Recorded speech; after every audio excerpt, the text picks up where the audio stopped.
económicas. Es un honor ser anfitrión esta noche de la presentación del libro La Ley de Víctimas y Restitución de Tierras, Condiciones y Perspectivas del Retorno y o Reubicación y la Reparación Integral de la Población Herrera de Bogotá, Distrito Especial, de la autoría de las doctoras Consuelo Ahumada Beltrán y Telma Angarita Gómez. Quiero mencionar rápidamente los elementos principales de la hoja de vida de las autoras, comenzando por quien no es de esta casa. La doctora Telma Cecilia Angarita Gómez es diseñadora industrial de la Universidad Nacional y magíster en estudios latinoamericanos de la Pontificia Universidad Javeriana.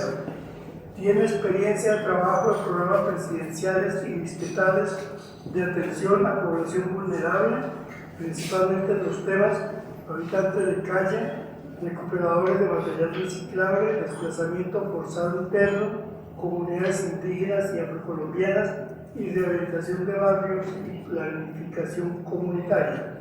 Realizó consultoría para la UNICEF en los temas de pobreza y servicios sociales básicos. En la Pontificia Universidad Javeriana estuvo vinculada al Observatorio Andino de Política y al Centro de Estudios sobre Integración de la Facultad de Ciencias Políticas y Relaciones Internacionales. La profesora Consuelo Ahumada es miembro del número de la Academia Colombiana de Ciencias Económicas e integrante de su mesa directiva para el periodo 2017-2019.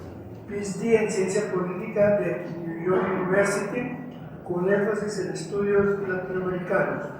Profesora investigadora en temas de economía política del desarrollo e internacional, organismos internacionales como OMC, OIM, OIT, políticas públicas y sociales, conflictos sociopolíticos en la región andina, relaciones internacionales de América Latina, género y conflicto armado, condiciones laborales, relaciones económicas y comerciales, Estado y políticas públicas, conflicto armado y proceso de paz en Colombia. En la actualidad es profesora titular de la Universidad Jorge Tadeo Lozano.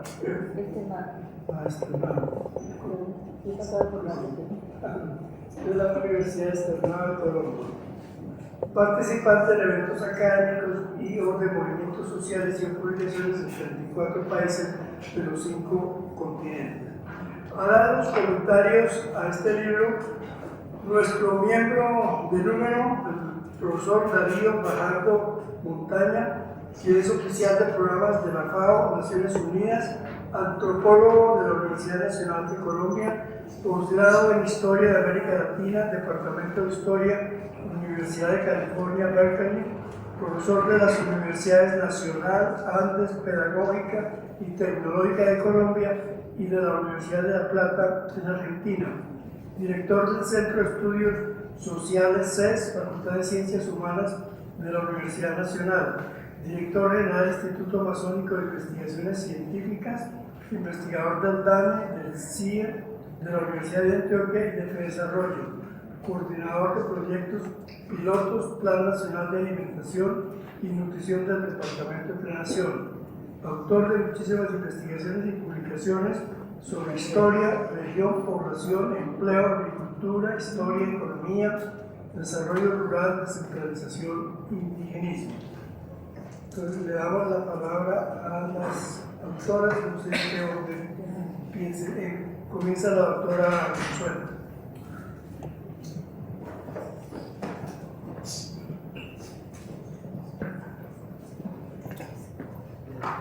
Bueno, buenas noches. Quiero empezar por agradecer a la academia habernos acogido para presentar el libro, sobre todo a la junta directiva, a Darío Fajardo por haber aceptado también hacerle la presentación del comentario. Bueno, empiezo por señalar el contexto en el cual se desarrolla la investigación que le da la base a este libro.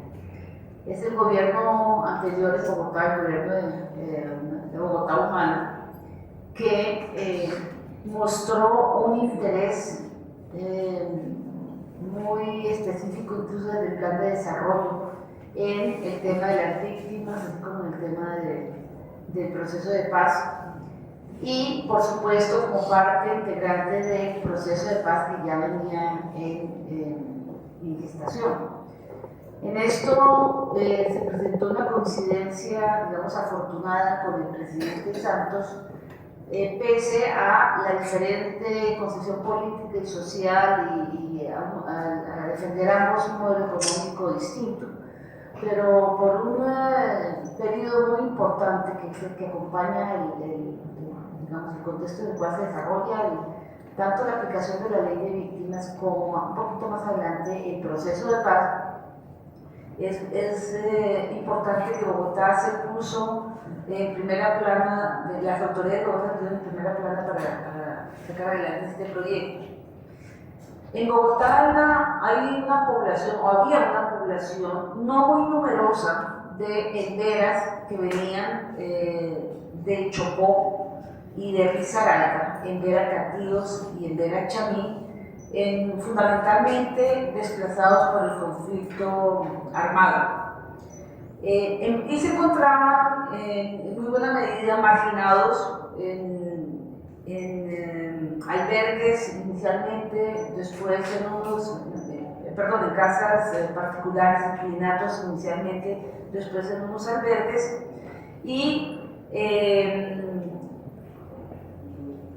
a partir realmente la atención empezó antes, pero con el gobierno de Gustavo Petro empezaron a recibir una mayor atención, y ya cuando sale la ley de víctimas y restitución de tierras es aprobada a mitad de julio del año 2011 y empieza a funcionar en el año 2012, pues Bogotá se compromete a fondo con la aplicación de esta ley. De hecho, hay que señalar que la ley establece que los municipios receptores tienen una responsabilidad muy grande en el retorno y en trabajar procurar las mejores condiciones sociales para las personas que retornan a su lugar de origen. O sea, no era un interés sencillamente mirando lo nacional, sino era un compromiso real de Bogotá. Frente a esta ley de víctimas, señalemos que el primer intento que hubo de aprobarla en el Congreso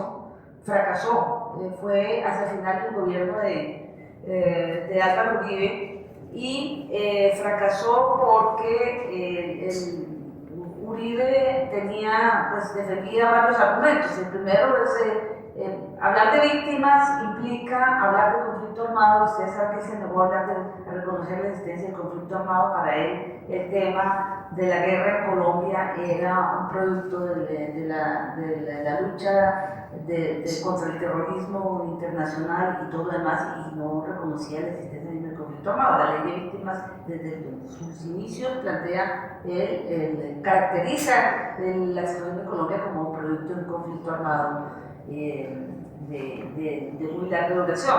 El segundo, ya entrando un poco más en detalle, era decir que hablar de víctimas del Estado no era posible. ¿Sí? Si ya se va a hablar de víctimas, las únicas víctimas en este país, que es la población que fundamentalmente mantienen todavía, son las víctimas de la guerrilla terrorista, como le llamaba él. Entonces, para él era imposible aceptar un proyecto como este de la ley de víctimas que planteara la reparación de las víctimas y la restitución de tierra. Y el tercer argumento es el argumento económico. Es decir, un plan a 10 años de reparación de víctimas implicaba muchos costos y era inaceptable, y por eso se hundió en el Congreso. Pero cuando se aprobó, pues empezó, y Bogotá, como les señalaba, empezó a asumir sus responsabilidades. Este libro, a propósito, sale con un sello que es el sello de Bogotá Mejor para Todos. Pero el tema es que en la actual administración de Peñalosa, que por supuesto redujo notoriamente la atención a las víctimas y dentro de su proyecto también de reducir la inversión pública y social, la atención a las víctimas y toda esta oficina de alta consejería para las víctimas y todo eso se redujo a su mínima expresión. Este libro salió el año pasado, a finales del año pasado, y salió pues con el sello, pero es por supuesto es un libro que recoge en lo fundamental la experiencia que se tuvo en la época de la Bogotá humana. Entonces, bueno, pero ¿cómo se llega a esta ley? Esta ley, que es la 1448, se llega pues a partir de, digamos, no es el producto de la decisión de un gobierno de pronto, sino que tiene múltiples antecedentes. Algunos de estos son los siguientes. El primero es el trabajo importantísimo de la Corte Constitucional. Desde los años 90 hizo un trabajo a favor de los derechos de los ciudadanos y todo lo demás, los derechos de la salud y en el campo de la salud y demás laborales, pero digamos del año 2000 en adelante su trabajo más destacado tiene que ver con la atención a los desplazados y las víctimas del conflicto armado. De hecho, las sentencias son las sentencias como la T025 del año 2003 y los decretos reglamentarios le impusieron al gobierno de turno, a los distintos gobiernos, bueno, realmente fueron dos hasta el año 2000, hasta que se aprueba la ley, realmente es solamente el de Uribe, desde el 2010 en adelante viene el de ya el de Samper, pero el control constitucional de la Corte fue muy importante, llamando la atención sobre la situación de los desplazados, la necesidad de dedicarle fondos más allá del tema del ajuste fiscal, dedicarle fondos a la atención de las víctimas, y también hizo una serie de decretos reglamentarios, ¿sí? Y estableció una comisión de seguimiento de la aplicación de esa sentencia. De hecho, Jorge Garay desempeñó ese papel por mucho tiempo. Y sacaban informes periódicos mostrando la situación de la población desplazada. Y una cosa muy importante también es que la Corte Constitucional estableció desde esta sentencia como entre las víctimas, los desplazados del conflicto armado, la población afro y la población indígena era desproporcionadamente afectada, teniendo en cuenta su reducido porcentaje en cuanto a la población del país. Las víctimas están muy representadas, y lo mismo se dice de la población de las mujeres. Por eso llama la atención y pone todo el énfasis en la necesidad de establecer un criterio de enfoque diferencial y el famoso enfoque de género que causó tanta controversia y sigue causando tanta controversia entre los opositores al plebiscito del año pasado, ¿sí? Pero entonces sí viene de digamos, todo este enfoque que a veces no se entiende en su dimensión, viene de la necesidad de ponerle énfasis a los sectores más afectados por el conflicto armado. Esto nos sirve mucho para nuestro trabajo porque estamos hablando de un sector, una población indígena que, como dice la Corte Constitucional, es uno de los pueblos que está a punto de desaparecer. La Corte habla de 32 pueblos indígenas que están en vía de extinción por acción del conflicto armado, y llama a protegerlos. Y bueno, tenemos otra cosa importante, el Chocó. Bueno, el Chocó es uno de los territorios de la guerra, definitivamente.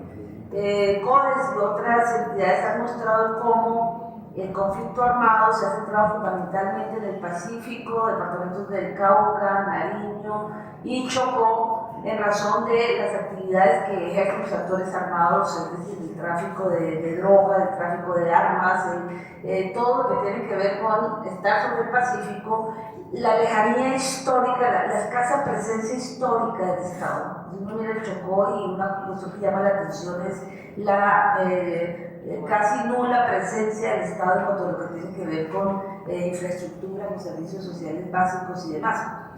Y en el tema de la mujer nosotros tuvimos oportunidad ya lo contaré con un poquito más de precisión, de hacer unas entrevistas, un taller en el Alto Andágueda, y entrevistamos fundamentalmente mujeres que desempeñan un papel muy importante entre la comunidad indígena, y pues a través de ella pudimos captar la magnitud del impacto del conflicto.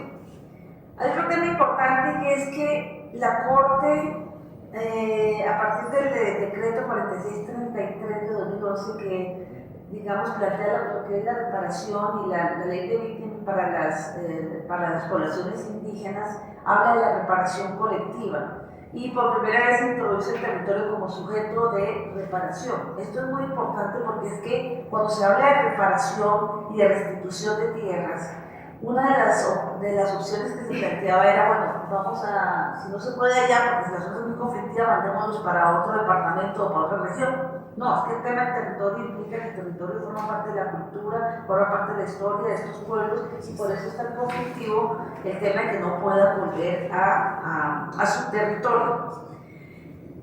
Bueno, Rodrigo Primi y María Claudia Zafo, que han venido estudiando el tema de la reparación colectiva, han hablado, han escrito extensamente sobre el tema de bueno, cómo debe ser la reparación. Y de hecho dicen, bueno, pero es que la reparación no es devolverle a la gente lo que se le quitó. Porque de todas maneras, si hablamos del Chocó y la mayoría de las personas despojadas de su tierra en Colombia son personas muy pobres que no podrían sobrevivir en el siglo XXI. Es decir, la reparación no puede ser que vuelvan a su territorio y sigan viviendo en la miseria, ¿sí? Sin ninguna posibilidad de trabajar ni de sobrevivir de su trabajo. Entonces implica una reparación con unas inversiones también, ¿sí? Que él llama la reparación, inversión social, la deuda que tiene el Estado con estos municipios, donde no ha habido, y con estas regiones donde no ha habido históricamente una inversión pública y social, y por eso se habla de una reparación colectiva y con vocación transformadora. Esto tiene mucha actualidad porque en este momento, como parte integral de los acuerdos de paz, sobre todo el primer punto, el punto de reforma rural integral, se plantea y el gobierno ha centrado todo en desarrollar los llamados PEDEX, los proyectos de desarrollo con enfoque territorial, en donde plantea la participación como un elemento fundamental y plantea la participación como un elemento fundamental y se habla de la importancia que queden las comunidades. En uno de estos talleres que hicimos, la comunidad nos decía, bueno, nosotros queremos que nos dejen sembrar nuestra propia variedad de maíz, que nos ayuden a hacer. Es una serie de cuestiones muy concretas que hay que escucharlas porque de alguna manera representa su cultura, pero también las expectativas que tiene. Eso no, las inclusiones no se pueden hacer desde fuera, como sucede en la mayoría de las veces cuando se habla de participación. Bueno, entonces en términos generales está el papel de la Corte, que fue muy importante. Otras medidas muy importantes, por ejemplo, el tema de la consulta previa, que tiene que ver muchísimo con el tema del Chocó, pero con muchísimas regiones del país. La consulta previa, según los periodistas, algunos periodistas ignorantes, absolutamente empeñados en entregarse a controlar los medios y ponerlos al servicio de estas grandes empresas, insisten en que eso es una locura. ¿Eso quién se inventó eso? ¿Quién salió con eso? No, es el convenio 169 de la OIT, que fue ratificado por Colombia y fue consagrado mediante la Ley 21 de 1991. Es el reconocimiento de los derechos de las comunidades, en particular las poblaciones indígenas y afrocolombianas, y del carácter pluriétnico y multicultural del país. Es decir, se va a hacer una carretera, se va a como han dicho tanto, se va a extraer un recurso natural, como en el caso del Chocó, el caso que nos ocupa, que es el resguardo de los Embera, que fue donde nos centramos, está en un 80%, fue concesionado a la Anglo-Gola Chanti para que saque oro de ahí. ¿Sí? Es un conflicto que está sin resolverse todavía, pero tiene que ver con eso. Entonces hubo un juez de Quito, un juez muy valiente, con el que tuvimos oportunidad de hablar, muy valiente porque estaba ahí en el juzgado sin ninguna protección ni nada, dijo que la comunidad entera está por encima de los intereses de la Anglo-Gola Chanti, que fue la que fue derrotada en Cajamarca. O sea, es la más grande multinacional canadiense que hay de explotación de oro en Colombia. Después un juez regional en Medellín, que estuvo cuando ya íbamos terminando el trabajo ya hace unos 3 años, 2 años, ratificó, dijo, tiene razón, primero, y de acuerdo a la ley, primero está la comunidad, no se le consultó si podía salir el oro de ahí o si se podía concesionar a la Chati. Bueno, el segundo punto importante, primero tiene que ver con la cuestión legal, institucional y todo lo demás. El segundo tiene que ver con los debates en el Congreso que se dieron. Estaba hablando de por qué se aprueba la ley de víctimas en práctica. Se dio en el Congreso en torno al despojo, al paramilitarismo y a su expresión política. Estos debates jugaron un papel importantísimo en digamos, la captura de un buen sector, un tercio de la clase política, y ahí por supuesto tuvo un papel muy importante Gustavo Petro como senador en la denuncia de esto, y no solo él, sino otros también. El tercer punto que vamos a señalar es la importante movilización social de indígenas y comunidades negras en el país, pero también en el contexto latinoamericano, en el contexto regional, que tiene que ver con las movilizaciones también de otras regiones, de la región andina, de Ecuador, de Bolivia, en que los indígenas empiezan digamos, a apropiar de un poco de su historia y a pelear por sus derechos. En Colombia tiene una importancia muy grande. Y bueno, y el hecho de que Colombia ha sido por los últimos 15 años el país generalmente es el segundo país con número de desplazados internos, primero después de Irak, ahora después de Siria. Es decir, el tema de la ley viene de ese momento de controversia fuerte y por supuesto también de que avanza el proceso de paz de La Habana, y por eso el primer punto es la reforma rural integral y contempla el tema de la tierra. Entonces, por eso es un punto crucial del acuerdo. Es decir, yo decía en alguna parte del libro, decíamos, bueno, pero es que el proceso de paz va de la mano de la ley de víctimas. Es decir, la aplicación cabal de la ley de víctimas requiere que se consolide el proceso de paz. Y el proceso de paz también, para consolidarse, que es lo que estamos en este momento, para que se pueda implementarse realmente, requiere la restitución y la reparación de las víctimas. Nosotros sabemos que Colombia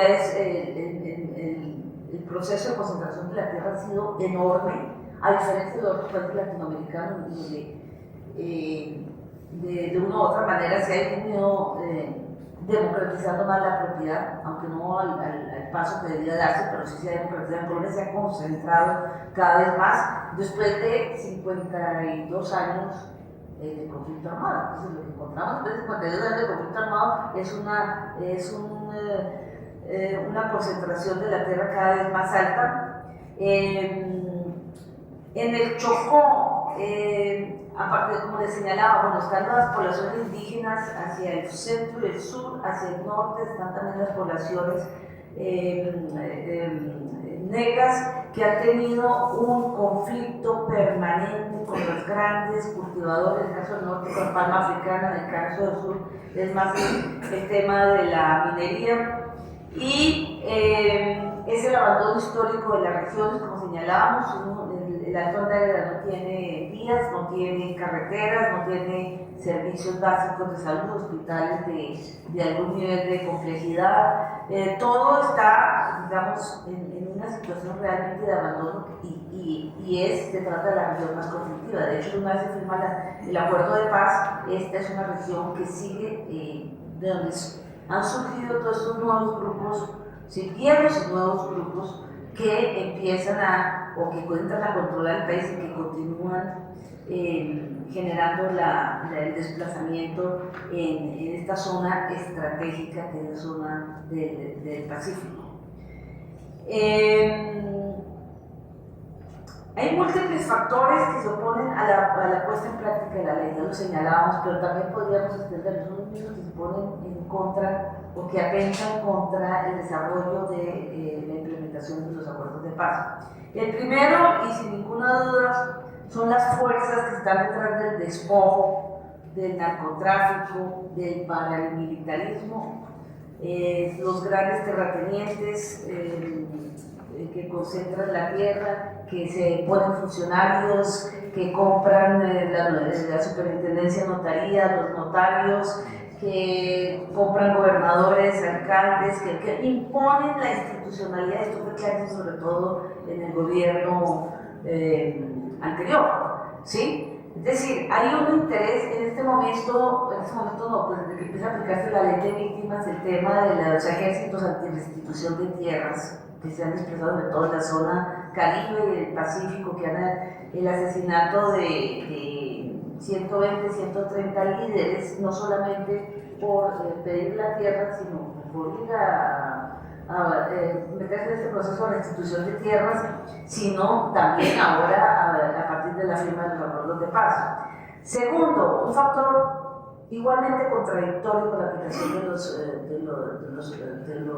procesos de paz y las decisiones son las políticas económicas del gobierno, el modelo extractivista que se expresa tanto en los dos planes de desarrollo del gobierno de Santos. Por supuesto, el gobierno anterior también desarrolló el modelo extractivista a fondo, la idea de la inversión extranjera como prioridad. Ahora lo podemos ver en el tema de las CIDRES, estas zonas económicas especiales de inversión del sector privado, que están en contravía de la puesta en práctica de los acuerdos.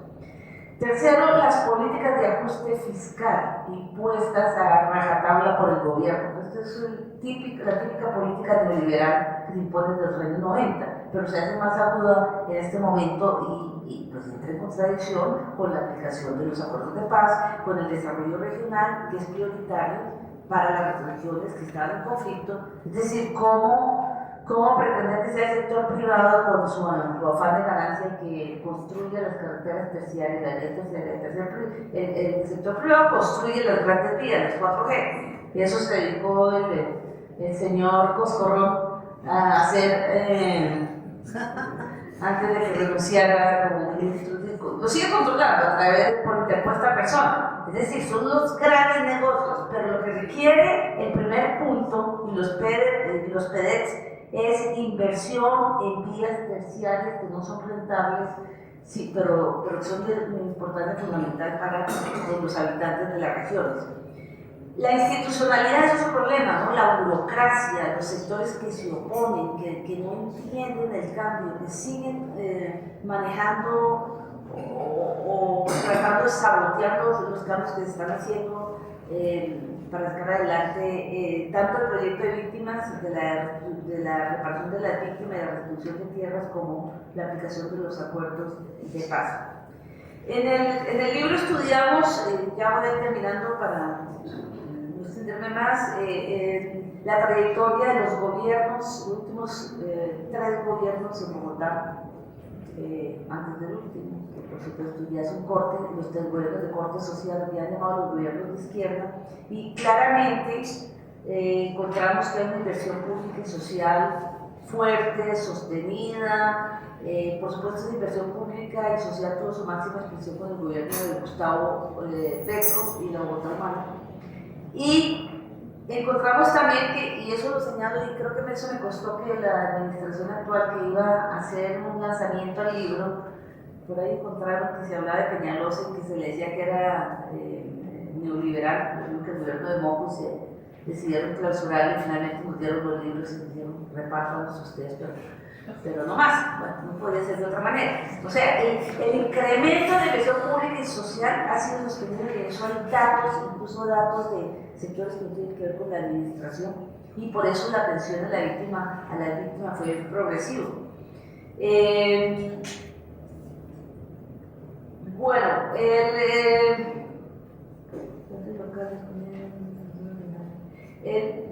nosotros nos metimos en toda una actividad, bueno, ya lo contará ahora tema, el proceso del retorno, el acompañamiento, reuniones en Bogotá, participación en reuniones con representantes de la comunidad en los albergues, viajes a los municipios, los consejos regionales de paz, tanto en Bogotá como en las capitales y los departamentos, con el objeto de, digamos, conocer de primera mano cómo se dan estas contradicciones que efectivamente se dan. Cada reunión hay contradicciones, pero por lo menos esto se planteaba. Esto, por supuesto, ya no se da.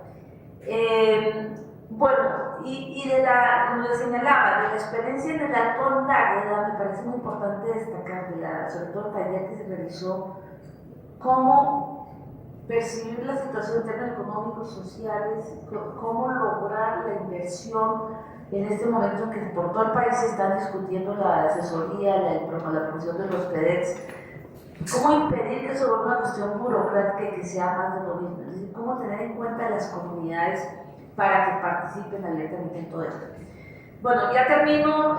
Quiero agradecer a Gustavo Ramírez, director del Archivo Histórico en el gobierno de la administración de Petro, que realizó este trabajo. El Archivo Histórico de Bogotá y la Universidad Distrital fueron decisivas en este trabajo. Y por supuesto a la Mercedes Vargas, que es la actual directora del Archivo Histórico del gobierno de Peñalosa. Ella se comprometió con el libro, con el lanzamiento y todo, hasta que llegó la orden de arriba. Y por supuesto entre los colaboradores estuvimos nosotros por supuesto, pero también estuvo Diana Rodríguez, una muchacha que vive en Quito, trabaja mucho, es académica también, pero trabaja con las comunidades y es responsable también de buena parte de las fotos que salieron sin pie de foto. Y bueno, básicamente es eso.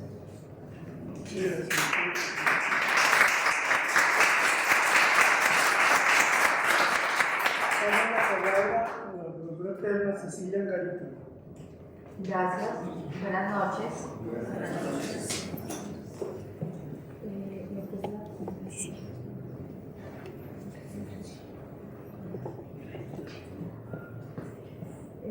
Voy a referirme principalmente a todo el proceso que tuvimos la oportunidad de acompañar de retorno de las comunidades Sembera, Catío y Chamí, que se encontraban en la ciudad de Bogotá durante la administración anterior, en la de Gustavo Petro.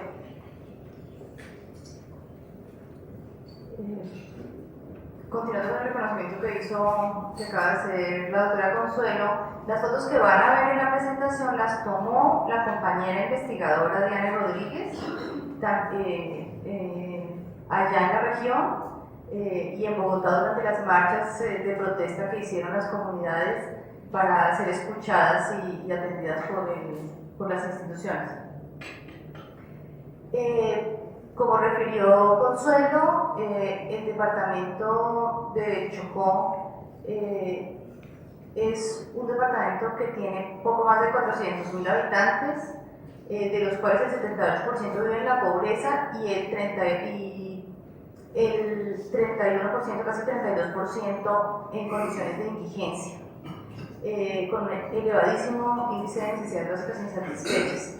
De estos, aproximadamente 35.000 son poblaciones indígenas de 8 etnias diferentes, el 87% son afrodescendientes y el 5% son lo que se denomina colonos, o sea, blancos y mestizos.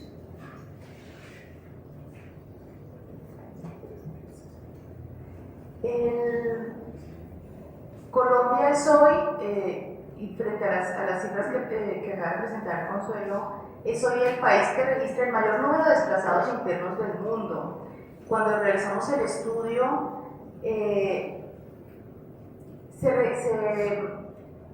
acopiaron las cifras con las que contaba ACNUR de 2013, cuando Siria era el país que tenía más número de desplazados, con 6 millones frente a 5.300.000 que tenía Colombia. Esa cifra se incrementó dramáticamente y hoy Colombia ocupa el deshonroso número 1, con 6.646.000 víctimas frente a 6.300.000 que tiene Siria.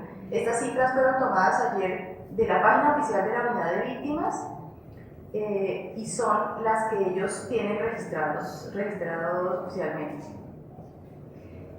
Según ACNUR, este año, solo entre mayo y junio se han presentado 7.000 nuevas víctimas, nuevos desplazados del conflicto, y de ellos se verifica la dramática cifra de que la mayoría son afrodescendientes, con más de 3.000, y población indígena, con 2.955. Se han presentado también, solo en lo corrido del año, 42 desplazamientos masivos. La región pacífica sigue siendo la más afectada y dentro de esta, por supuesto, el departamento del Chocó. El contexto en el que realizamos el trabajo de campo y la investigación ya acaba de ser referido, la importancia de la ley de víctimas, el contexto favorable en Bogotá con la administración de Bogotá Humana y el significado tan importante que adquiere en ese contexto la población en Vera.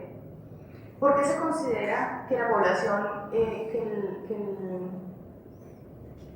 que la población en Vera es un caso emblemático? Primero, refiramos un poco a la situación que vivían en la región y que causó su desplazamiento. Estamos refiriéndonos fundamentalmente a las poblaciones Catío y Chamí, de los municipios de Pueblo Rico y Mistrato de Risaralda y de la zona del Alto Andavio de Chocó.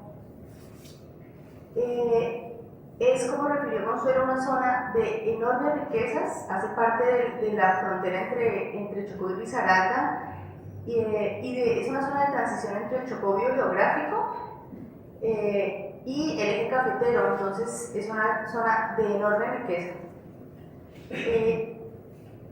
Como ha sido histórico, la lista es larga de necesidades y de condiciones sociales adversas, tan larga la lista como los requerimientos que formularon las comunidades para su atención cuando se suscribieron los acuerdos en Bogotá. Entre ellos están la desnutrición y falta de seguridad alimentaria, el enfrentamiento de grupos armados que ha ocasionado el aislamiento y bloqueo, es uno de los temas más críticos que enfrentan las comunidades porque quedan encerrados en sus propias comunidades sin poder realizar actividades productivas que les permitan proveer medios para su subsistencia. Hay además reclutamiento forzado y prostitución de menores de edad de la comunidad. Además de que se suman problemas endémicos como la precaria infraestructura en educación y salud y una desatención que ha habido siempre por parte del Estado de los usos y costumbres de las comunidades. A pesar de los llamados reiterados, no se ha logrado que en los temas de educación y de salud se tengan en cuenta los usos y costumbres para aplicarlos a los programas y proyectos que se implementan en la región. Un tema que preocupa mucho a las comunidades, no solo en las zonas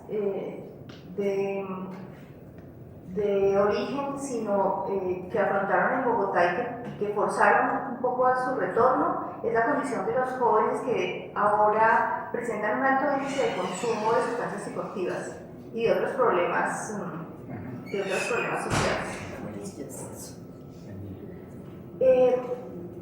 El contexto histórico que ha marcado a esas comunidades como a otras del país está marcado por la presencia de la Iglesia y su influencia que ha puesto en algunos casos en riesgo de muerte su cultura y la presencia de riquezas, especialmente minas y otros recursos naturales. Pero algo que marcó mucho lo que podríamos denominar el punto de quiebre de estas comunidades fue que un indígena encontró en 1975 una mina de oro. Esto desencadenó problemas con colonos, con autoridades municipales, pero también enfrentamientos dentro de los mismos grupos étnicos y de las comunidades.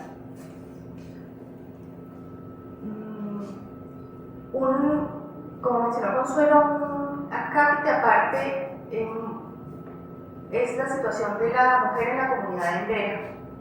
Las mujeres han sido tradicionalmente quienes transmiten los conocimientos, tienen un lugar muy importante entre los chamí y los catíos, como autoridades tradicionales, parteras, yerbateras, aunque no ocupan lugares en los espacios de decisión. Pero son unas figuras culturalmente muy importantes para la comunidad. Desafortunadamente se evidenció en la región y aquí con los grupos desplazados en Bogotá se presenta también un alto grado de vulneración a las mujeres, además del alto grado de analfabetismo, de maltrato intrafamiliar, abuso sexual, poca participación en los espacios de decisión. Y cuando la compañera Diana Rodríguez se vinculó, venía realizando con las comunidades del Alto Andavia acompañamiento de una labor muy importante y es la de tratar de erradicar una práctica que todavía se realiza en las comunidades, que es la ablación o mutilación genital femenina. Entonces, también es muy importante entender que con pleno respeto, con el esfuerzo que han hecho las entidades por respetar sus usos y costumbres, también es muy difícil no intervenir frente a situaciones que claramente son vulneraciones de los derechos humanos, aunque hagan parte de las tradiciones de las comunidades. Entonces, digamos que también ahí es muy importante entender esas circunstancias. El proceso de retorno en vena, desde el momento en que se establece el acuerdo, se convirtió en un compromiso distrital y en lo que las instituciones y las autoridades denominaron un caso emblemático. ¿Por qué es emblemático? Primero, por el acopio de esfuerzos institucionales para llevar a cabo el proceso, tanto la Nación como el Distrito, en el marco del recientemente creado por la Ley 1448, Sistema Nacional de Atención y Reparación a Víctimas del Conflicto Armado SNARIP, que integra 36 entidades del orden nacional y cuya estructura se replica en los órdenes regional y municipal. Realmente hicieron un ejercicio muy importante y casi que un piloto con este tema del retorno en vena, porque estaba recientemente aprobada la ley y hasta ahora se estaba implementando el sistema. Es emblemático también porque se lleva a cabo en medio del conflicto. Generalmente los procesos de retorno se dan después de que los conflictos han terminado y se dan todas las condiciones para que las comunidades puedan retornar. También por la grave crisis humanitaria que esta población estaba afrontando en Bogotá. Como mencionó Consuelo, aunque no eran y no son la población que lleva más tiempo en Bogotá ni la más numerosa, la crisis humanitaria que se evidenció, entre otras cosas, en la práctica de la mendicidad, hizo que ellos mismos buscaran ayuda del Estado y que se hiciera prioritaria su atención. Pero también se puede hablar de que es un caso emblemático porque los procesos de retorno son escasos y difíciles de llevar a cabo. En el mundo, menos del 0,5% de los desplazados han podido retornar. Acnur hablaba de una cifra cercana a los 41 millones de personas, de los cuales apenas un poco más de 200.000 han logrado procesos de retorno. En Colombia, esta cifra no llega sino al 0,03%, que es impresionantemente bajita. ¿Por qué son difíciles y muy escasos los procesos de retorno? Primero, por la persistencia de situaciones de conflicto y otras formas de violencia en zonas expulsoras. En segundo lugar, porque no solo las guerras y los conflictos, sino las condiciones estructurales, como en el caso de Chocó y de otras zonas en el mundo, son críticas. Las hambrunas, la falta de servicios sociales básicos hacen que no sean viables el retorno y de hecho producen desplazamientos. El mantenimiento de condiciones estructurales precarias, como el hambre que ya mencioné, y finalmente son difíciles los retornos por el prolongado tiempo de desplazamiento de algunas comunidades. Algunas poblaciones llevan tanto tiempo desplazadas, refugiadas en otro sitio, que el retorno representaría para ellos un nuevo desplazamiento, un nuevo desarraigo. De hecho, en muchos de los casos, las comunidades o las poblaciones que retornarían no son las que salieron del lugar, son los hijos o nietos de estas poblaciones. Perdieron la cultura, la lengua y pues por supuesto no conocen el territorio. Entonces para ellos sería un lugar extraño el sitio de retorno. Por eso es que se dan muy escasamente estos procesos. En el momento en que nosotros abordamos la investigación, se realizaba con las comunidades en Vera que estaban viviendo en Bogotá 3 procesos de retorno. Ya habían retornado 139 familias a la zona de Risaralda, al resguardo Quito Cabú, en Vera Chamí. Con ellas se estaba realizando por parte de la unidad de víctimas el proceso de estabilización. Ese proceso de estabilización incluye acompañamiento, adecuación de infraestructuras en la zona, dotación de servicios básicos y construcción de vivienda o adecuación de vivienda. se estaba comenzando apenas el proceso de concentración para el retorno de 285 personas cativas a Chocó, a la zona del Alto Andaguero, que se produjo finalmente en diciembre de 2013. Y la reubicación de cativos y chamís de Risaralda, que son aproximadamente 100 personas, esta cifra ha variado mucho porque han seguido presentándose durante todo el proceso de concentración y de retorno, y después de que se dio el último de los retornos, nuevos desplazamientos desde la región y dentro de la región. Es importante señalar que también se dan muchos desplazamientos dentro de las mismas zonas de conflicto. Para que pueda llevarse a cabo un proceso de retorno deben cumplirse 3 condiciones: voluntariedad, seguridad y dignidad. La voluntariedad es que las comunidades de manera expresa en diferentes espacios de concertación manifiesten su deseo de retornar. Lo deseable es que este deseo se dé cuando las condiciones en el territorio sean propicias, pero en el caso de los Embera se dio porque la situación que vivían en Bogotá era muy crítica. Entonces, como dice la pancarta que tienen en la foto, estaban cansados de la ciudad, porque además estaban atravesando situaciones muy críticas de hambre y de mendicidad. La segunda opción es que seguridad en la zona. El Estado toma la condición de seguridad como que no haya presencia de enfrentamientos o de actores armados.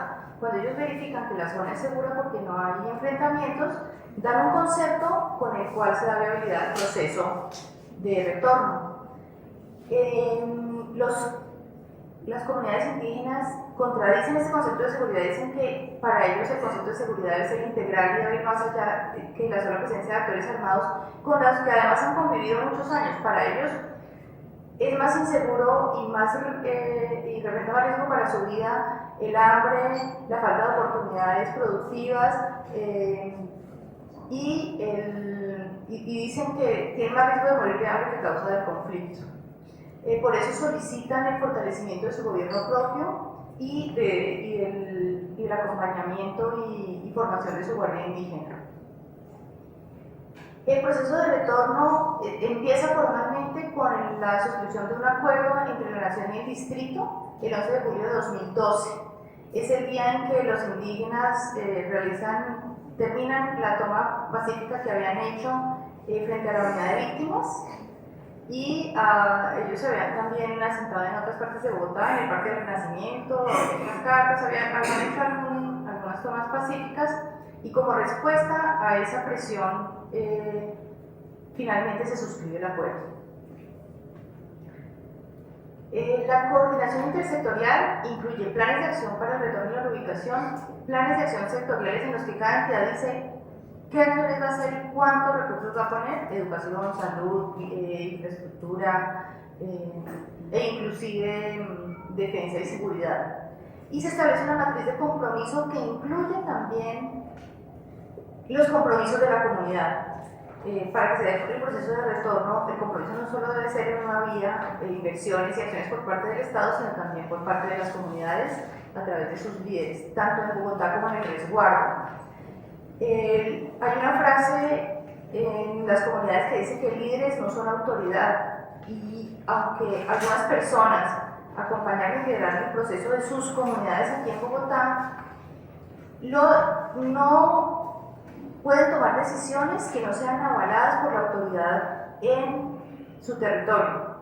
Es decir, los líderes son voceros acá frente a los espacios de concertación, pero son las autoridades del territorio quienes toman la decisión y avalan los acuerdos que se hacen en los espacios en Bogotá o en otras zonas, Medellín, Pereira o otros sitios donde estén las comunidades desplazadas. El distrito, ¿cómo acompaña esas acciones para el retorno?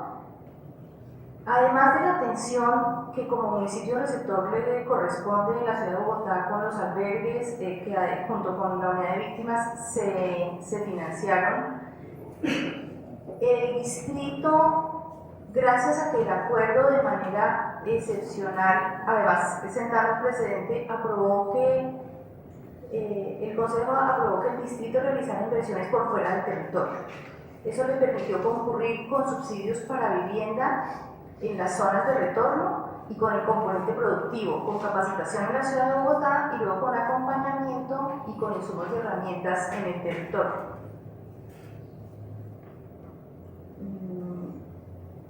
¿Qué avances se han presentado? Esta información además está actualizada. El primer principal avance es que se llevó a cabo el retorno, a pesar de las dificultades, los retrasos, no solo por el tema de coordinación entre las entidades, sino también porque los líderes en Bogotá no se ponían de acuerdo con las autoridades en el territorio, porque entre las comunidades en derecha también hay muchas diferencias, son dos etnias distintas. Entonces, de hecho, hubo necesidad en Bogotá de contratar dos albergues separados para cada uno de ellos.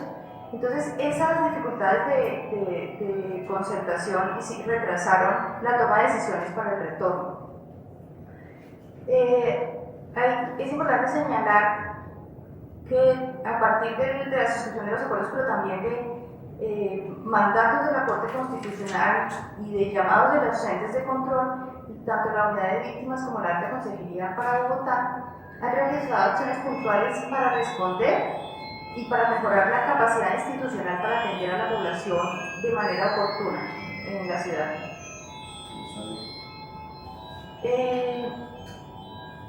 Bueno, las fallas que ha habido durante el proceso, la principal es que hubo una incorrecta e inadecuada caracterización de las víctimas en el territorio, lo que dificulta su atención diferencial.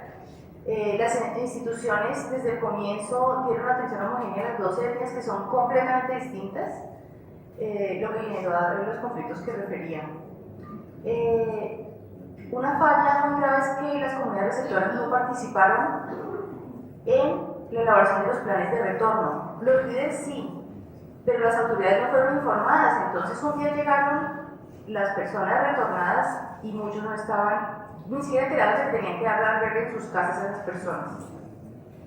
Se hizo necesario un acompañamiento en el territorio y es muy importante también señalar que en eso las instituciones y digamos quienes deben dar aval para la financiación entendieron la situación y no solo se ha dado financiación y entrega de insumos, de alimentos y de acompañamiento a las familias que retornaron, sino a las familias receptoras, entendiendo la situación crítica que se vive en la zona. Entonces, las familias receptoras recibieron también mercados y han recibido ayuda por parte del Estado en el proceso de retorno. Las dificultades que ya mencioné en el tema de coordinación interinstitucional.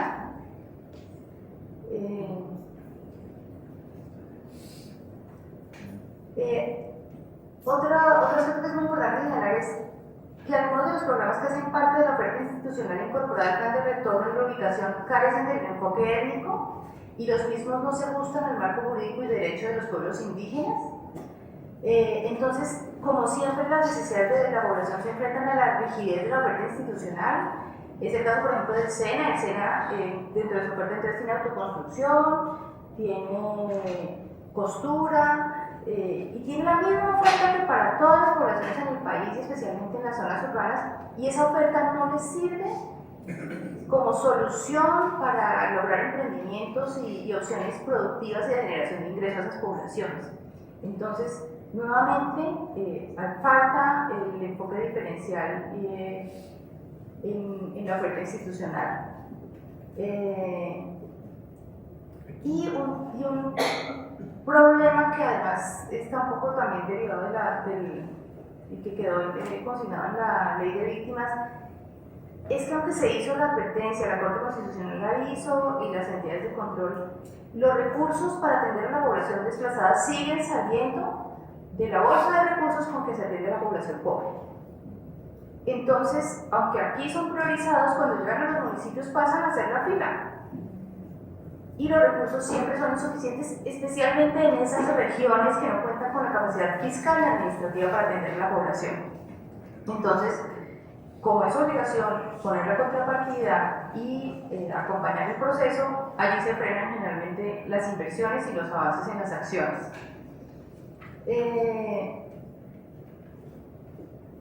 Entonces puede decirse que además del cumplimiento de formalidades es muy poco lo que se ha avanzado.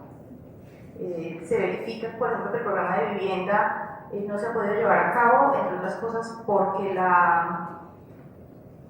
todos los trámites que exige el INCODER, que son iguales para todos. Las entidades han hecho un llamado en su último informe, la Procuraduría, la Defensoría del Pueblo y la Contraloría, para que de alguna forma se destraben todos esos requisitos que hay y haya como una liberación de recursos y se relajen un poco los requisitos para que se pueda hacer la inversión en el tema de vivienda en la zona. Hay persistencia de acciones armadas en la zona y nuevos fenómenos de desplazamiento, como se mencionó. Las condiciones humanitarias siguen siendo precarias, tanto de las familias retornadas como las que los recibieron. Y hay fallas, como mencioné, el componente productivo porque no se ajusta a las necesidades de la comunidad. Pero también sigue habiendo muchas fallas en la claridad de las funciones, de los modos y de los tiempos de las instituciones. Entonces, aunque se creó el sistema de atención a la población, aún no saben las instituciones cuál es su papel y cómo concurrir en las acciones para atención a la población desplazada.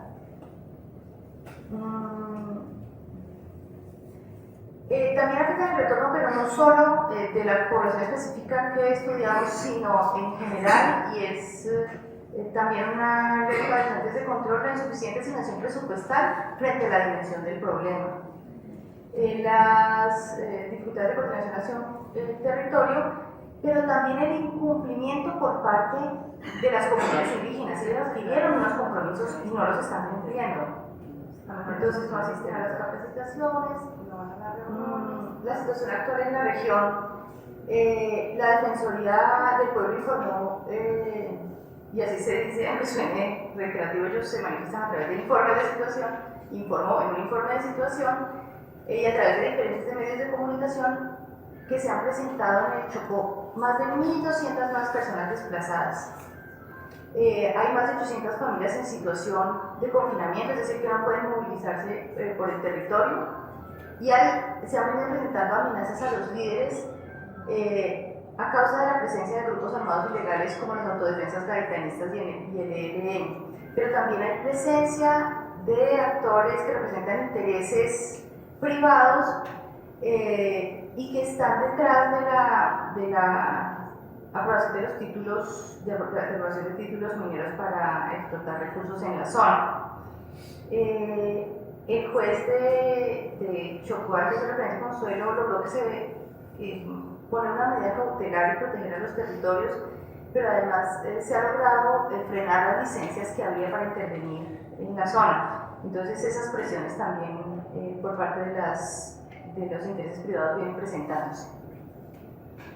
La situación en Bogotá también es importante referirla. En Bogotá se encuentran, según cifras de 2016, más de 300.000 personas víctimas, y la ciudad sigue siendo, por supuesto, el mayor sector de población desplazada. A esto se suma que se viene presentándose lo que se puede denominar conflicto armado urbano por la presencia de grupos en la ciudad, lo que ha generado un fenómeno nuevo de desplazamiento intraurbano. Entonces, personas que llegaron a Ciudad Bolívar, a Usma, a San Cristóbal, ahora han tenido que moverse a Sumapaz o a Suba, a otras localidades, por la presencia de estos actores, entre ellos las Águilas Negras.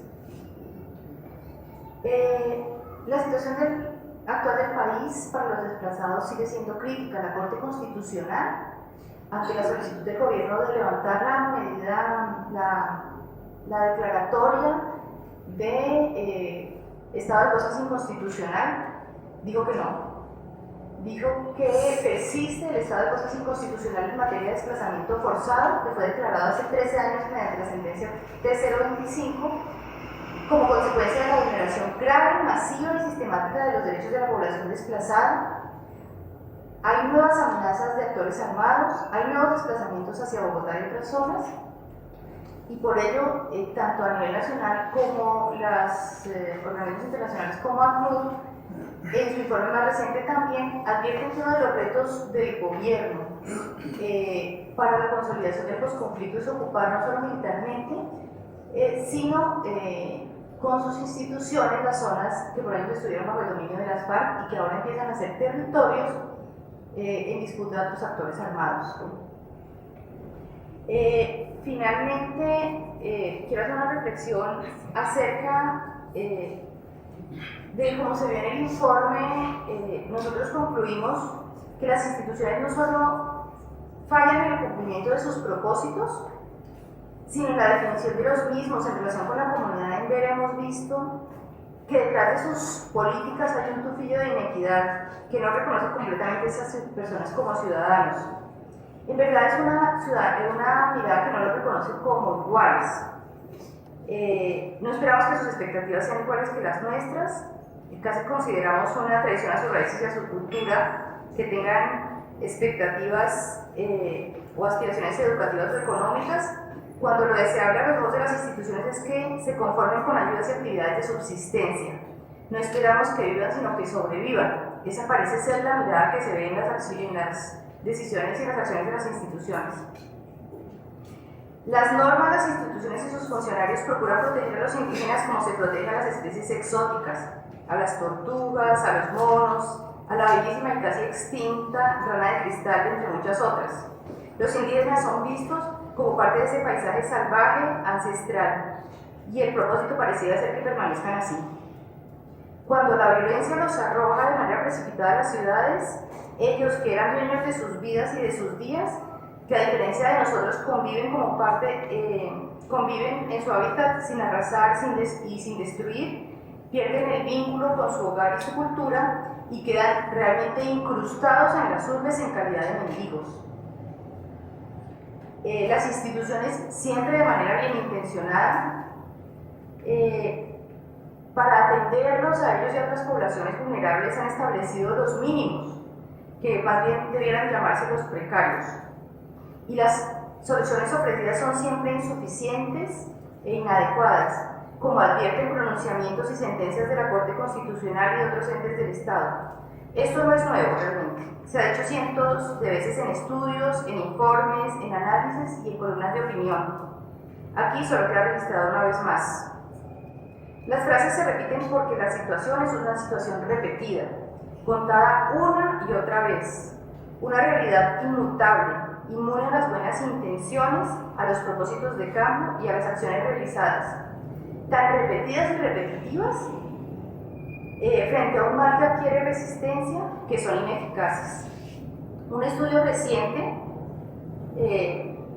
elaborado por dos investigadores de la Universidad de los Andes para la misión de pobreza de Planeación Nacional, advertía que la población colombiana víctima de desplazamiento forzado por la violencia está siendo empujada a una pobreza crónica que va a ser difícil de superar. De hecho, hoy en día buena parte de los hogares colombianos afectados por este flagelo viven en condiciones tan críticas que en la mayoría de los casos, al compararlas, son peores que las que caracterizan la indigencia. El proceso de paz y la implementación de sus acuerdos, en los cuales las comunidades indígenas deben tener amplia participación, es una oportunidad única para lograr la reconciliación del pueblo colombiano a través de medidas verdaderas, concretas y eficaces de restitución y reparación transformadora que integren a las comunidades a las oportunidades del desarrollo con autodeterminación, como iguales. La Ley de Víctimas y Restitución de Tierras y el Decreto 4633, específico para estas comunidades, aunque no exentos de vacíos, constituyen un importante avance en el reconocimiento de las víctimas y una hoja de ruta para la restitución de sus derechos. Muchas gracias.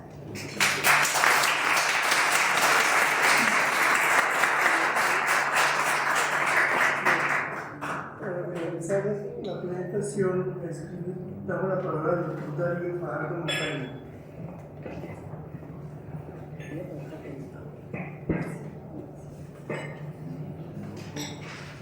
Bueno, muchísimas gracias, muy buenas noches.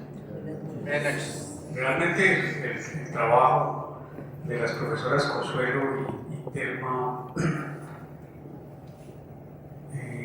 desborda por la inmensa pertinencia que tiene en este momento. Y yo digo que su pertinencia es inmensa frente a las condiciones de crisis institucional que está viviendo el país, que nos tiene que hacer pensar mucho. Y por otra parte, por lo que avanza, lo nuevo que está surgiendo en términos de políticas públicas. Porque yo diría que hay como 3 grandes ejes de análisis de este formidable trabajo. El primero es precisamente el de las políticas públicas. Y yo veo que están enfrentados aquí 2 bloques de políticas públicas. Por una parte, la ley de víctimas, la 1448, y otra serie de instrumentos que han surgido para atender a la población desplazada. Una expresión de política pública. Y por otro lado, lo que está surgiendo el acuerdo, que el acuerdo está surgiendo.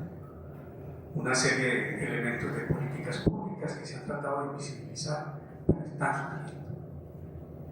Y yo quisiera hacer mucho énfasis en esto. Cuando yo hablo de la pertinencia, quiero resaltar el proceso que estamos viviendo. Un proceso que a través de los medios, de los pronunciamientos de los representantes del Estado, del sector privado, en muchos casos, se trata de visibilizar. Hay terror ante el surgimiento de una nueva perspectiva de terror. Entonces me parece que el primer punto para detenerse es este de la confrontación de políticas públicas. Las autoras señalan algo que conocemos, que son los muy limitados alcances en el cumplimiento de los propósitos de la ley de víctimas y de las políticas de la víctima. Las cifras que presentó Jorge Garay en los distintos informes de seguimiento de la política, son aterradoras. Cuando se habla de 6 millones de hectáreas que fueron usurpadas, estamos hablando de 30.000 hectáreas restituidas, pues eso nos da una dimensión. Es decir, no es un problema de que no llegaron a tiempo los papeles o que no se firmó una orden de pago. Ese no es el problema. Ese no es el problema. Claramente, yo creo que ellas lo identifican de una manera muy precisa. Es lo que compone esa política pública en términos de los recursos. ¿Qué tipo de recursos son los que se hacen? Yo creo que ustedes lo revelan con muchísima claridad. ¿Qué tipo de recursos? ¿Cuál es la fuente de los recursos con los que se pretende atender a esta población? Son recursos de carácter marginal. Pero además, sobre ellos pesa la regla fiscal. No hay plata, simplemente no hay recursos para eso. Así se identifican unas mínimas disponibilidades de carácter marginal. Pero la regla fiscal es inviolable. Para este caso, si fuera para otro tipo de emergencia, para rescatar predicales, etcétera, para eso no hay recursos. Se inventa una reforma fiscal, en fin, es decir, ese no es el problema, pero pesa mucho y tiene un peso constitucional. Entonces eso nos lleva a un análisis, precisamente, yo los invito a que reflexionen, pensando lo que ya las autoras han planteado. Con estas normas, para la atención de la población desplazada, simplemente se está cumpliendo un papel de legitimación del Estado.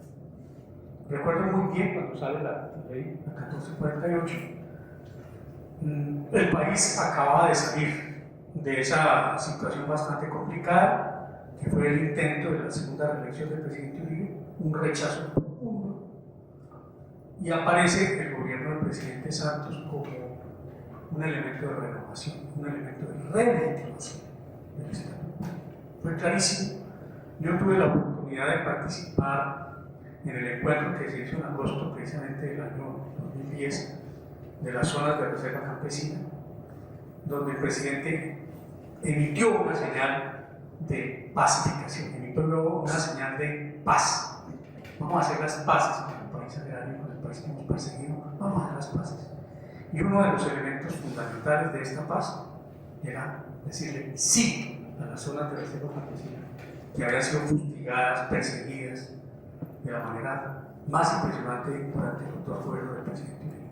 Entonces Santos dice no, vamos a poner en marcha la ley de víctimas y vamos a poner en marcha la figura de las reservas campesinas, que tiene una historia compleja, muy interesante y que logró llegar al acuerdo de La Habana. Pero es eso, para mí la ley de víctimas no es otra cosa que un intento frustrado, como lo señalan las autoras, de relegitimación, porque esto no se logró legitimar. Y las cifras que tenemos hoy en día son muy claras en ese sentido. Lo mismo el tema de la regla fiscal, etc. Eso en cuanto al bloque de las políticas públicas. Enseguida, pues hace referencia, ya mencioné algo del acuerdo y lo que implica el acuerdo en particular, el punto de la reforma rural integral para este tipo de población. Yo quiero que mantengamos la perspectiva del puente entre las circunstancias en las que está la población desterrada, desplazada y lo que significa el punto 1 del acuerdo, reforma rural integral, porque allí precisamente está la figura que ustedes destacan de los planes de desarrollo, los programas de desarrollo. Esto es muy valioso, hay que poner mucha atención por lo que está pasando. Segundo punto que yo destaco en este trabajo es la recuperación de lo que son las comunidades y sus territorios. Es decir, hay un esfuerzo, hay un trabajo de campo muy valioso en un periodo corto, pero hay un trabajo de campo muy profesional, muy valioso, apoyado en un registro fotográfico precioso, las entrevistas, es decir, hay un trabajo muy interesante, pero es un trabajo que se mueve en dos ejes. Por una parte, las comunidades que vinieron a Bogotá, o que han ido a Medellín, Armenia, Pereira, etc. Pero hay otro fragmento de la comunidad muy importante, que como lo destaca Telma, es el que legitima a la comunidad. Es decir, vienen representantes a las ciudades, negocian con el gobierno, pero la legitimación está en el territorio. Y esto es importantísimo. La legitimación está en el territorio. En ese aspecto, también quisiera destacar algo que tanto Consuelo como Telma destacaron, y el libro lo presenta muy bien, gráficamente, la mujer. No estoy haciendo demagogia porque no voy a conseguir votos entre las damas, pero me parece que esta reivindicación de la mujer es formidable, porque tiene el papel que ha cumplido la mujer dentro de otro tipo de comunidades desplazadas, comunidades campesinas, las comunidades afrodescendientes. ¿Qué es la mujer? En las comunidades afrodescendientes que han llegado a las ciudades, el pivote, el eje de esas comunidades, la que mantiene unida a esa familia fragmentada, desbaratada, la que vela por recuperar. Conocí a una mujer que estuvo haciendo un trabajo impresionante porque ella tuvo un título de una mina de finales del siglo XIX y esa mujer se dedicó a rescatar ese título y a decirle a sus hijos y a sus nietos: "Miren, nosotros tenemos esto en Barbacoa, vamos a volver". Es decir, la mujer como un eje pivote histórico y con futuro. Me parece que eso es otro elemento fundamental, la recuperación del papel de la mujer indígena, porque es brutal. Ustedes las ven con sus artesanías, con sus chaquiras, pero también, oigan, las ven en las marchas, con un orgullo chiquitito, con sus vestidos raros que llaman la atención, sus colores, facturas de vestidos, y su garrote. Allí va la guardia indígena, allí va, despacito, despacito. Pues ese componente del trabajo parece que es muy interesante, que el trabajo lo rescata. Y el último eje de análisis es precisamente el de la perspectiva de la recuperación. Me parece que ese aporte que hizo el grupo de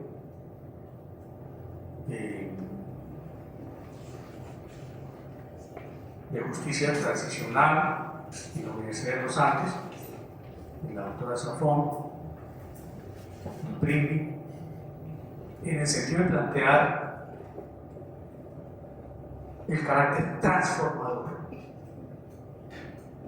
El carácter transformador de esta situación, porque eso engancha directamente con ese punto que yo ya les había señalado a ustedes, que es el conjunto de normas que van abriéndose paso dentro de la implementación del acuerdo de paz.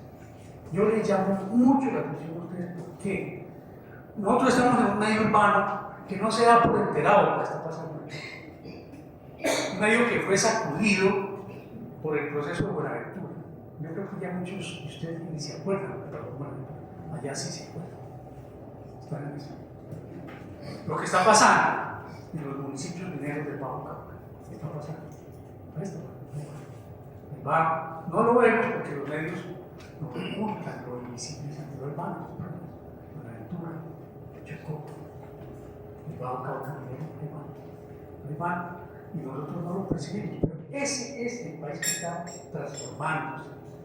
Me da una alegría inmensa, por eso insisto en la pertinencia, porque esta es una luz que se nos pone delante de nosotros los urbanos, que no somos tan restrictivos en la mirada hacia el resto del país. Ese país están pasando cosas derivadas precisamente de los acuerdos y precisamente me gusta traer a colación esa expresión del carácter transformador, porque cuando se redacta el acuerdo de paz se dice con insistencia el papel transformador de la democracia. Ojo con eso.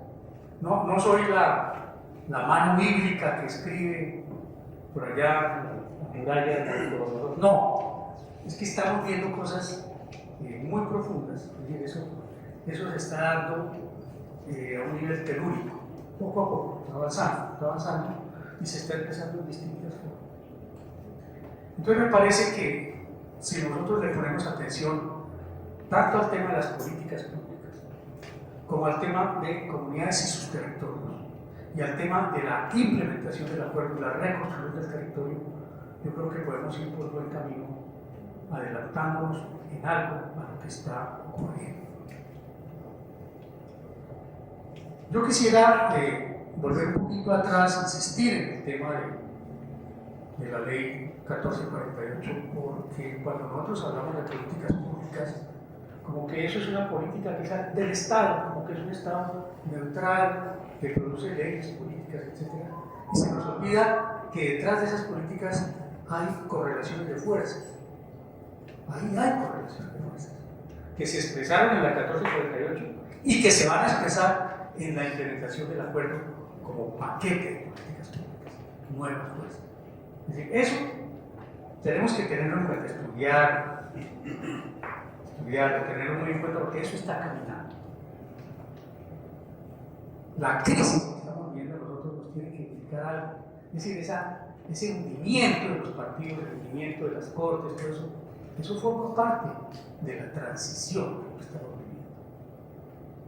No quiero abundar más, pero quiero reiterar mi saludo, mi respeto, mi afecto por esta obra aparecida tan en buen momento, que va a ser una herramienta en el tema de la reforma rural integral, del papel del reconocimiento a las comunidades indígenas y fundamentalmente el proceso de reconstrucción de los territorios. Desde nuestro encuadre de departamentos, desde nuestro ordenamiento político administrativo, como que no van los territorios se están reconstruyendo. Yo les invito por último a que hagan ustedes un ejercicio que es el de mirar estas zonas complementarias donde estuvieron Alberto López Riviero, las zonas de reserva campesina, los proyectos, digamos, la nueva geografía política del país.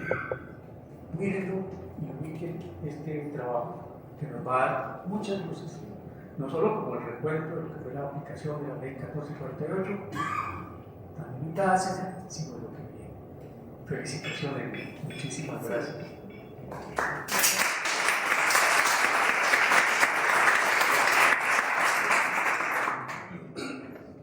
Bueno, queremos felicitar a las doctoras Consuelo Ahumada y Carla Cecilia Garita por la presentación tan clara y didáctica que les hicieron de su trabajo, que en mi opinión es una invitación provocadora a que ustedes lo lean detenidamente, opinen sobre él y nos ayuden mucho en la transformación de este país, que a la larga es todo lo que buscamos cuando auspiciamos desde la academia cualquier trabajo científico, ya sea de una manera tan sencilla como simplemente la presentación del día de hoy.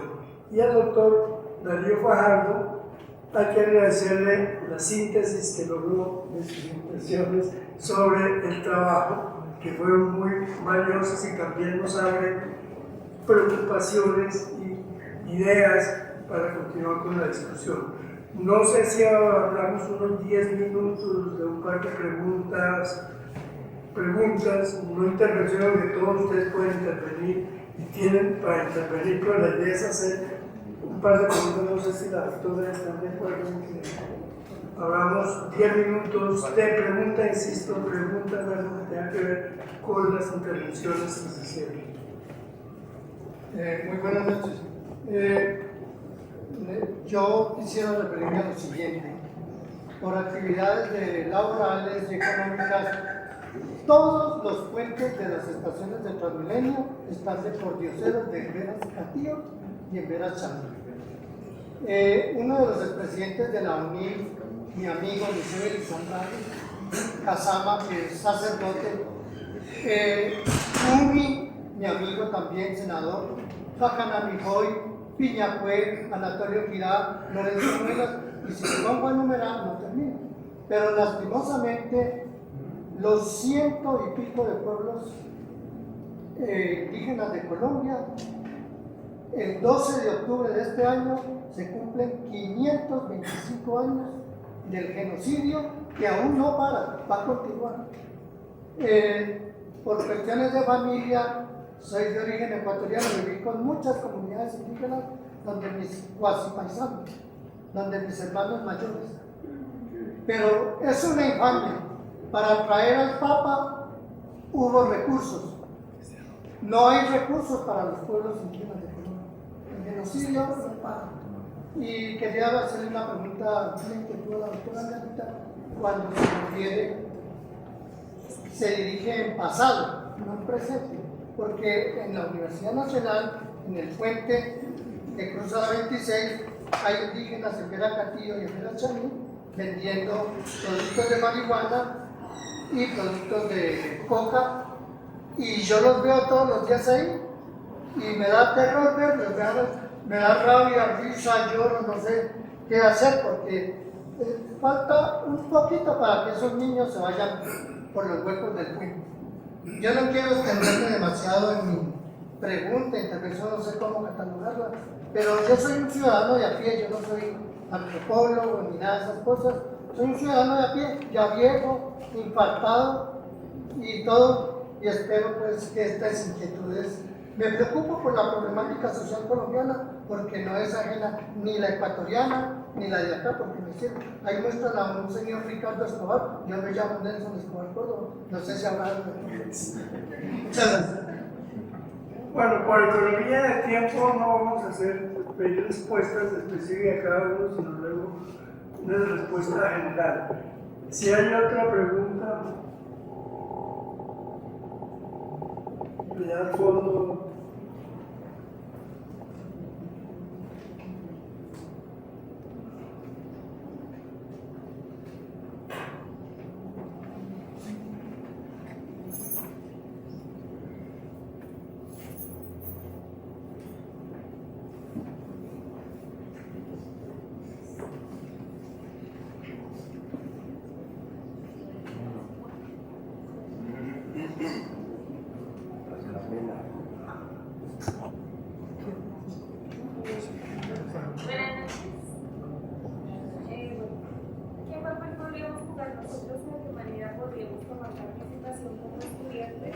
En este tema después de la política de la restitución de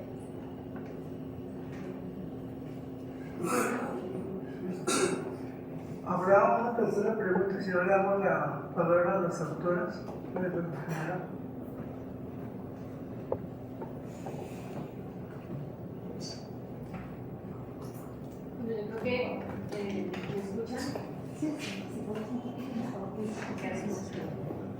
vez para la doctora Consuelo, en su intervención nos manifestaba cómo el territorio ha sido reconocido como sujeto de reparación.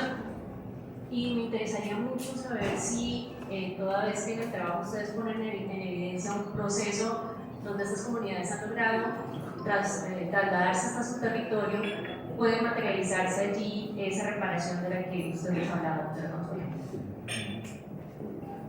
Bueno, entonces le damos la palabra aquí a la doctora, no sé en qué orden. Entonces comienza Carmen y sigue Consuelo.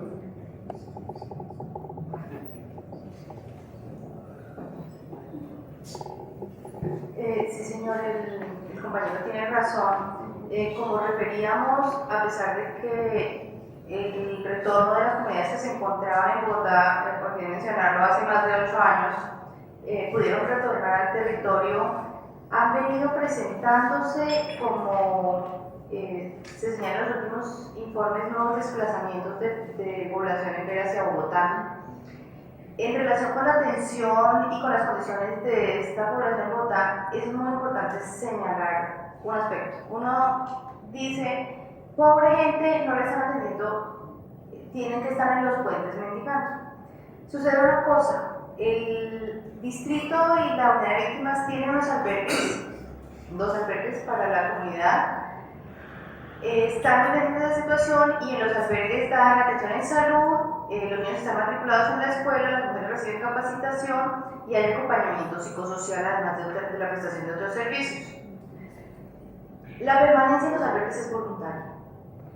Entonces, se viene presentándose un fenómeno que además cuando yo trabajé con un habitante de calle también lo verificamos, y es las poblaciones van a los albergues, duermen allí, comen, pero salen a la calle. Y a pesar de que las entidades les han dicho en repetidas ocasiones que no lo hagan, ellos quieren ir a ocupar espacios en la ciudad. No se les puede obligar, no puede ir uno con una patrulla a recogerlos, ni con un... Ellos tienen todo el derecho de estar en la calle si desean, y por la noche retornan a la red. Entonces, digamos también en justicia con las entidades, es importante notar que se han estado pendientes del tema, sí reciben atención, sigue realizándose la inversión de recursos en los albergues y en la atención a la población en Bogotá. Pero se presenta ese fenómeno que además tiene también un poco que ver con sus usos y costumbres y con su idiosincrasia. Sí hay una invitación a la población a que no se les preste ayuda en los puentes a las personas, porque ellos reciben ayuda del Estado, reciben alimentación, reciben hospedaje, están en el centro de población desplazada y están priorizados para recibir atención. Entonces, digamos, también es importante hacer ver esa situación.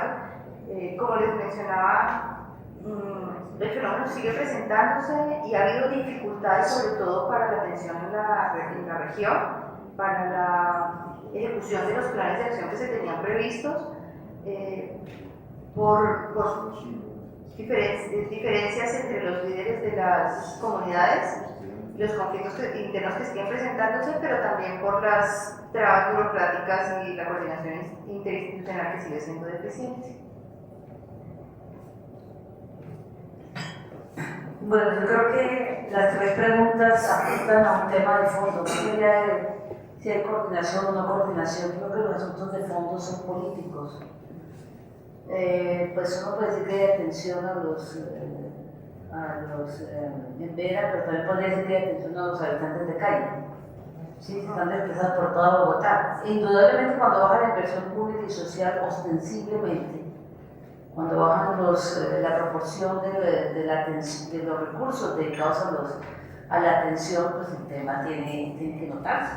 Tiene que notarse. Es decir, un modelo que privilegia el de los grandes negocios sobre la atención pública y social tiene que mostrar sus efectos.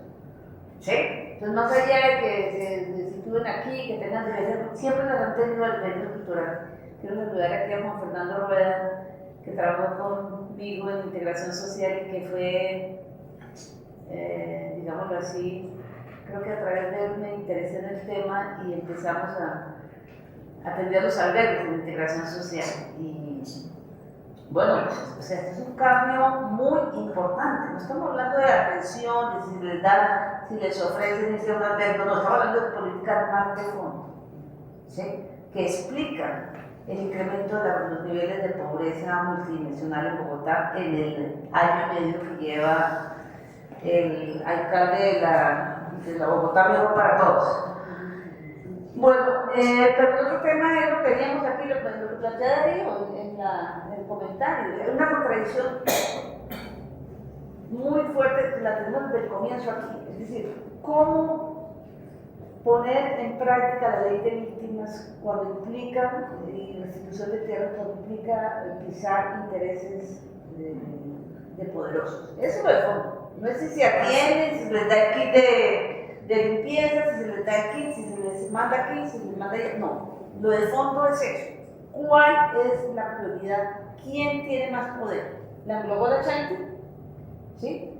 ¿O la comunidad en Vera, así está apoyada por estos dos jueces valientes, porque eso no es el caso de todos? Entonces hay una contradicción enorme ahí. Gobierno que dice sí, vamos a implementar el proceso de paz, pero hay que reducir los recursos. Lo acaba de decir, lo dijo hace 15 días, pero lo han venido diciendo, de cómo se hacen estos proyectos sin recursos reales.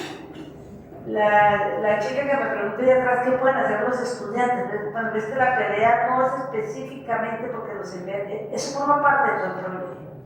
Si se implementa el proceso de paz, a pesar de todo esto, ¿sí? A pesar del ajuste y a pesar de la oposición de estos sectores tan duros que se oponen a la restricción de tierras. Es la contradicción de la famosa ideología de género. Eso para ellos, los sectores duros que controlan la tierra, pues eso es un distractor que les permitió ganar gente y todo lo demás. Lo de fondo es que van a tener que restituir la tierra usurpada y que van a tener que pagar impuestos. Catastro multipropósito le apunta eso. O sea, eso es lo de fondo. Lo demás, claro, hay que hacerlo bien y desempeñar bien la función a nivel, digamos, del Estado y todo lo demás, que tampoco se hace, como debería ser. Pero lo de fondo es cuál es la prioridad del gobierno. Claramente la prioridad de este gobierno. La fue por un tiempo en el tema de su confrontación con Uribe, tenía que ver con eso. Y claro, la confrontación sigue ahí, pero ya la solución es mucho más del lado de la empresa privada, de los grandes inversionistas, Anglo-Gola Chanti por encima de un resguardo indígena. Por eso también se cuestiona el tema de las consultas mineras, ¿sí? ¿Cómo se va a parar una consulta minera cuando eso se supone que es desarrollo? Por encima de cualquier consideración, así la comunidad le toque quedarse sin agua, como en el caso de La Guajira, o a la comunidad le toque cambiar el pueblo geográficamente, como pues, se plantea para Cajamarca. Entonces yo creo que el tema de fondo ahí, ¿qué hacer? Es, digamos, tener en claro que es un problema muy complejo, ponerse del lado de los sectores que luchan por que esto se materialice, así sea con múltiples problemas, porque los acuerdos de paz tampoco van a transformar el país, mucho menos. Sientan las bases importantes por lo menos para el campo. Es decir, el acuerdo, el catastro multipropósito es importantísimo. ¿Sí? Que le digan a la persona cuánta tierra tiene, usted tiene que pagar impuestos sobre esa base. Bueno, eso sería un avance importantísimo. No la revolución agraria, pero sí un avance importantísimo. Entonces, eso es lo que hay que mirar, que es complicado. Que da mucho más allá que funcionarios federales de entrar a trabajar, ¿sí? Y que tiene que ver con estos problemas, que es el problema central del país en este momento. Si este punto, que es el más importante, el primer punto, bueno, junto con el de las víctimas, sale adelante o si se frustra por intereses claramente establecidos. En ese sentido, la ley de víctimas es fundamental. Yo no creo que pueda, digamos, no podría decir que ha fracasado, ya, está para seguirla aplicando. Ha ido muy despacio, ¿sí? Se requiere voluntad política y se requiere que se tome en serio esto como un punto esencial para materializar el acuerdo de paz.